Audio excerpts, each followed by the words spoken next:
الیکشنوں میں ووٹ دینے کا وعدہ ہر ووٹر کر لیتا ہے، لیکن کسی بھی کینڈیڈیٹ کا جلسہ ہر بندہ نہیں رکھتا۔ ہو سکتا ہے آپ میں سے کو کہہ رہا ہوں کہ ظاہر جی جلسہ کیسے ہو سکتا ہے، خرچے بڑے آتے ہیں، اور بات خرچوں کی نہیں، جلسہ ہر بندہ اس لیے نہیں کرواتا کہ کہیں دوسرے ایم پی اے کو یہ پتہ نہ چل جائے کہ یہ گروپ کس کا ہے۔ لہٰذا میری جان، اس جس بندے کو آپ نے سپورٹ کرنا ہے نا، شادی جب جلسہ کروا کے آپ اوپن ہو جاتے ہیں، پھر اس ہونے والے یا نہ ہونے والے جس کا جلسہ آپ کروا رہے ہیں، اس کی دشمنیاں بھگتنا آپ کو پڑتی ہے۔ مکے کے گھر گھر میں بت تھا، اکیلے اللہ کا جلسہ ابو طالب نے صرف نہیں کروایا، وہ اللہ کی دشمنیاں بھی اپنے سینے پہ لے رہا۔ اور آپ زندہ و سلامت رہے۔ مطلب یہ حضور نے چچا سے کہا کہ چاچا، اب اسے آپ پڑھے کہ دوست کارنر میٹنگ کہہ دو، سادہ لوگوں میں جلسہ ہی ہے نا، اور یہ اسلام کی پہلی دعوت ہے، اور حضور کہہ رہے ہیں جگہ بھی چچا چاہیے، لنگر بھی چاہیے۔ لنگر پھر حضور تو نہیں دے سکے ہوں گے، کیونکہ آپ کے سلاموں کی وجہ سے ہم سمجھتے ہیں کہ سلام اس پر کہ جس کے گھر نہ سونا تھا نہ چاندی تھی، بدوؤں کو رجانا کس نے تھا؟ حضور تو کھانا دے نہیں سکتے، تو اس کا مطلب ہے پھر حضرت ابو طالب سے کہا جا رہا ہے کہ آپ جگہ بھی دے۔ چلے آپ میں اس طرح کر لیتا ہوں، یہ بات کیا جی کیا نصیبوں والے ہو، مطلب اتنا خوبصورت عدد بنائے سے نہیں بنتا، بلکہ میں آپ کو وارڈ ہی 5 نمبر دیے، تو میں اس وارڈ 5 سے گزارش کر رہا ہوں کہ کسی گلی میں، تو میرا مسلمان بھائی سارے ہی ہمارے دوست ہیں، ظاہر ہے مشترکہ سارے اہل اسلام، بالکل کوئی ہمارے کو زیادہ رولے نہیں، یہ دشمن چاہتا ہے کہ ہم آپس میں تقسیم ہو جائیں، تو اگر میں شیعہ سنی ایک ہی ندی کے کنارے ہیں، ایک ہی آسمان کے تارے ہیں، ایک ہی گلشن کی پھول ہیں، کیونکہ دونوں عاشقی رسول ہیں۔ یہ نبی والا رشتہ جو ہے نا، یہ سب سے بڑا رشتہ ہے۔ تو میری میں سمجھانا کہ بس یعنی تھوڑی چھوٹی سی وضاحت ہے کہ حضور نے چچا سے کہا کہ میں نے اللہ کا سیمینار کرنا ہے، یا کارنر میٹنگ ہے، یا اللہ کا جلسہ کروانا ہے، یا اللہ کی توحید کی دعوت دینی ہے، تو چچا مجھے جگہ چاہیے۔ وضاحت اس طرح آپ کے لیے نہیں ہے، لیکن جو کبھی کبھی مجلس میں آتے ہیں ان کے لیے میں تھوڑی بات کر رہا ہوں کہ ایک بندے کو اللہ نے اچھا بھلا کر دی ہو، ڈرائنگ روم بھی ٹھیک ٹھاک ہو، جسے ہم پنجابی بیٹھک کہتے ہیں، اپنی بیٹھک اچھی بھلی ہو، اور 2 مہمان آ جائیں تو بندہ ہمسایوں سے بیٹھک پوچھتا پھرے، عجیب نہیں لگتا؟ یا رسول اللہ چاچے سے جگہ کیوں مانگ رہے ہو؟ اللہ کی بات کرنی تھی نا، تو مکے میں اللہ کا اپنا گھر نہیں تھا؟ نہیں، وقت میں نے آپ کا زیادہ نہیں لینا، لیکن بے نیازی سے مجھے دکھ ہوگا۔ یا رسول اللہ مکے میں اللہ کا اپنا گھر جو موجود ہے، تو آپ اللہ کی بات اللہ کے گھر سے شروع کریں۔ بیت اللہ میں دعوت اسلامی دینا تو ہمارے علماء اسلام جو ہے نا، ان کا رویہ جیسے اور یار تم اللہ کا شیعہ کیا بناؤ، کیا مصیبت ہو، اور مطالعہ تم پورا کرتے نہیں ہو، بات ممبروں پہ کر دیتے ہو۔ اللہ کے گھر میں کیسے اللہ کی بات ہوتی؟ اللہ کے گھر میں تو بتوں کا قبضہ تھا، اور بتوں والی جگہ پہ اللہ کی توحید کی بات ہو سکتی ہے؟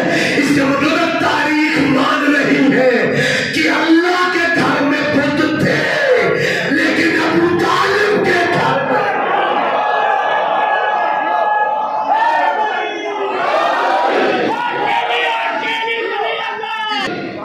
کہتے ہیں اللہ کے گھر پہ بت۔ اچھا اگلا مرحلہ کمال ہے جی، اچھا اس میں کس طرح آسان کروں بات، کیونکہ میرے اس ملک میں کافی شاید کہا کہ بندے کو رینڈم مشینیں لیے اس کو اس میں ایڈ کر دو، اس کو اس میں ایڈ کر دو، اور پہلے بات گلی محلے تک تھی، اب یہ قبلہ کعبہ اسمبلیوں میں لے گئے، چھوٹی اسمبلیوں سے بڑی اسمبلیوں میں بات چلی. بزرگان دین کا مسئلہ ہے. ایم پی ایس کو ووٹ دیے جاتے ہیں گلیاں بنانے کے لیے، وہ دین بنانے کا چاہتے ہیں. اور جو پچھلی حکومت گزری ہے، مجھے نہیں پتا کہ آپ کا اس طرف دھیان ہے یا نہیں، اس میں آپ کے سلیبس کو بدل دیا گیا ہے. پرائمری مڈل تک جو میری قوم کے بچوں نے سلیبس پڑھنے ہیں، اس میں سے اہل بیت کو مائنس کر دیا گیا. سر یہ کام ضیاء الحق نہیں کر سکتا تھا، اس لیے کہ آپ کی صفیں ایک تھی، آپ کا اتحاد تھا آپس میں. آپ کو یاد نہیں جب ضیاء علیہ السلام نافذ کرنے کا پروگرام دیا تھا اور اس نے کہا تھا کہ میں پہلی شرط جو اسلام کی نافذ کر رہا ہوں وہ زکوٰۃ ہے، اور حکومت اسلامی نے فیصلہ کی ہے کہ اکاؤنٹ سے، آپ کے بینک اکاؤنٹ سے زکوٰۃ کٹے گی. اگر آپ کا حافظہ صاحب دے رہا ہے تو لاکھوں کی تعداد میں فقہ جعفریہ سے تعلق رکھنے والے لوگ اسلام آباد گئے تھے. ضیاء جابر قسم کا آدمی تھا، لیکن آپ کی قیادت ایک تھی، آپ کی صفوں میں اتحاد تھا. اور مفتی جعفر نے شیعہ قوم کی قیادت کرتے ہوئے یہ ضیاء الحق کی ٹیبل پہ بیٹھ کے کہا تھا ہم زکوٰۃ کے منکر نہیں ہیں، ہم نے تو مولا ہی اسے مانا ہے جو رکوع میں زکوٰۃ دیتا ہے. ہم زکوٰۃ کے منکر نہیں ہیں، لیکن ہمیں طریقہ کار سے اختلاف ہے. ہماری فقہ جعفریہ میں ایسے زکوٰۃ نہیں کٹتی. یا ماشاء اللہ تعالیٰ بزرگ بیٹھے ہیں، آپ کے بینک اکاؤنٹ میں امانت کسی کی آپ کے اکاؤنٹ میں پڑی گئی، پیسے اس کے ہیں، زکوٰۃ آپ کی کٹ رہی ہے. لہذا قائد ملت جو تھے ہمارے مفتی جعفر صاحب، انہوں نے کہا ہمارے مسلک میں یہ زکوٰۃ نہیں ہوتی اور ہم نہیں دیں گے. مجبور ہو کے لہٰذا کو کہنا پڑا مفتی صاحب کوئی بات نہیں ہے، آپ جو فقہ جعفریہ سے تعلق رکھنے والے ہیں آپ اپنے بینکوں میں ایک فارم دے دیا کریں کہ ہمارا فقہ جعفریہ سے تعلق ہے، آپ لوگوں کی زکوٰۃ نہیں کٹے گی. لے سن لو، مہینے 3 میں گزرے تھے، ہمارے بھائی بھی فارم اٹھا کے شیعہ مسجدوں میں پھر رہے تھے، ہمیں مہر لگا دیں. میں آپ کے ملک کی بات کر رہا ہوں، میں تو دوسرے ملکوں کی ہسٹری تھوڑی، تو آپ کے چشمدید واقعات ہیں یار. اور اس کے بعد چلے بات اگر ذہن میں آ رہی تو کر دیتا ہوں. اس کے بعد دوسرے انہوں نے کہا جی عشر نافذ کیا جائے. میں ان منڈی سٹی جتنے پر سارے اردو سپیکنگ بندے پتہ نہیں عشر میں کیوں سمجھا. اور پشاور تقریر میں میرے منہ مجھ نکل گیا، میں نے 15 منٹ لگ گیا پشاور مجھ سمجھا. لہٰذا یہ عشر ہو سکتا ہے آپ میں سے دوست پریشان ہو جائے. آپ نے میرا خیال ہے شاید زندگی میں کبھی اپنی گلیوں میں شہروں میں بورڈ لکھے، اب تو نہیں ہے، وہ دیکھے ہوں گے، چیئرمین زکوٰۃ اور شکر اللہ. آپ نے پڑھے ہوں گے نا زکوٰۃ و عشر میں. زکوٰۃ تو آپ سمجھتے ہیں، عشر پتہ کیا تھا؟ یہ عشر آپ کے لیے سٹیز ملازمین کے لیے نہیں تھا، یہ ذمہ داروں کے لیے تھا کہ وہ اپنی فصلوں کا 10واں حصہ حکومت کو دیں گے، ذمہ داروں کے لیے تھا. اور جب اس میں ضیاء الحق نے یقیناً وہ جن کا وکیل تھا ان کی بارگاہ میں جا چکے،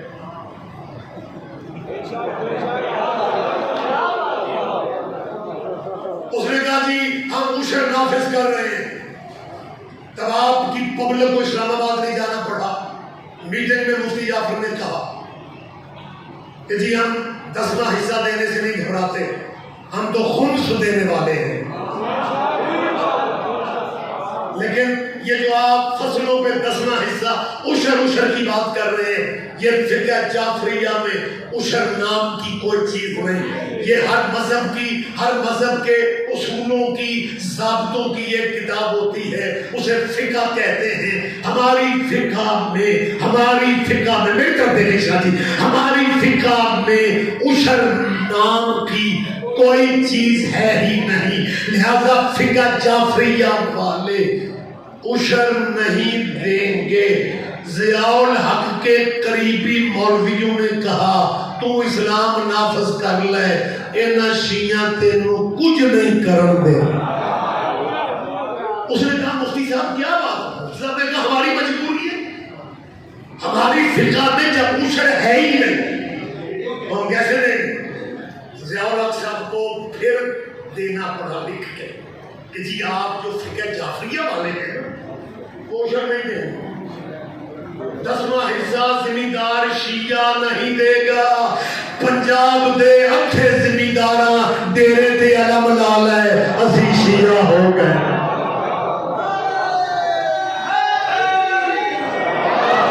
خدا کی قسم اللہ اگر ضیاء الحق کو کوئی 4-6 سال اسلام لانے والی زندگی اور دے دیتا یہ سارا ملک ماتم نہ کرتا، کیونکہ جیسے جیسے فقہ نافذ ہوتی تھی پھر موازنہ کرنے کا موقع ملتا تھا کہ فطرت کے قریب کن کی فقہ ہے۔ لہٰذا ہم ہمیں جذباتی باتیں نہیں کرتے، میں کوئی ڈرائنگ روم میں تھوڑی بولتا ہوں، میں ممبر پہ کہہ رہا ہوں کہ صاحبان کرام قدر آپ اگر کچھ شخصیتوں کو اسمبلیوں کے تھرو ہم پہ مسلط کرنا چاہتے ہیں تو وہ ہمیں ویسے ہی پیارے لگتے ہیں۔ بھائی توہین صحابہ کا قانون تو پہلے سے موجود ہے، ہاں آلریڈی پہلے سے قانون، بھائی یہ جو تھا نا 2023 میں آگے لکھا ہوتا تھا ترمیمی بل، ترمیمی بل کا مطلب یہ ہے کہ قانون پہلے سے ہے اور اس میں مطلب وہ کیا ترمیم کرنی، تھوڑی تبدیلی کرنی۔ تو پہلے قانون یہ تھا کہ جو صحابہ کے بارے کی توہین کرے گا اسے 3 سال سزا ہوگی، حالانکہ 3 سال بھی ٹھیک تھی، ادب بھی نیک تھا، لیکن کوئی بات نہیں، میری بات تو سن لینا، لیکن علماء کرام ہمارے بھائی ہیں، علماء اسلام کی تسلی نہ ہوئی کہ لگے جی 3 سال ٹھیک نہیں ہے، بھائی اب کیا ہونا چاہیے کہ یہ توہین صحابہ اگر ہوگی تو پھر جی کم از کم عمر قید۔ تو چلو میرا خیال ہے اس میں غصے والی بات نہیں ہے، عمر قید بھی ٹھیک ہے، اس میں تلخی کیوں آ جاتی ہے بھائی؟ ہاں ایک بات میں آج اس مجلس کے حوالے سے کہہ رہا ہوں، بزرگان دین سے شرعی ذمہ داریاں جو اٹھا کے اسمبلیوں کی مطلب وہ راہداریوں میں پھرتے ہیں، اب تو سائیوں کا وہ گڑا مکھرا ہوا ہے، اس الیکشن سے آپ مطمئن تو نہیں ہیں لوگ، لیکن رزلٹ چینج ہوئے ہیں، میں بڑا مطمئن ہوں، میں مطمئن اس لیے ہوں کہ اس الیکشن میں جتنے اسمبلیوں میں آنے والے بھانجے تھے نا جن کا ماموں ہر سال مر جاتا ہے،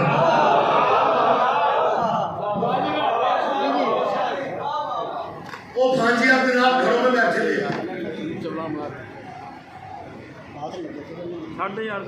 جی ہم نے نافذ کو بھائی کیا نافذ کروانا، اور دستخط اگر ڈاکٹر امین نے ناموس صحابہ بل پہ نہیں کی تو آپ پریشان کیوں؟ ہم آپ کے خیر خواہ جو بیٹھے ہوئے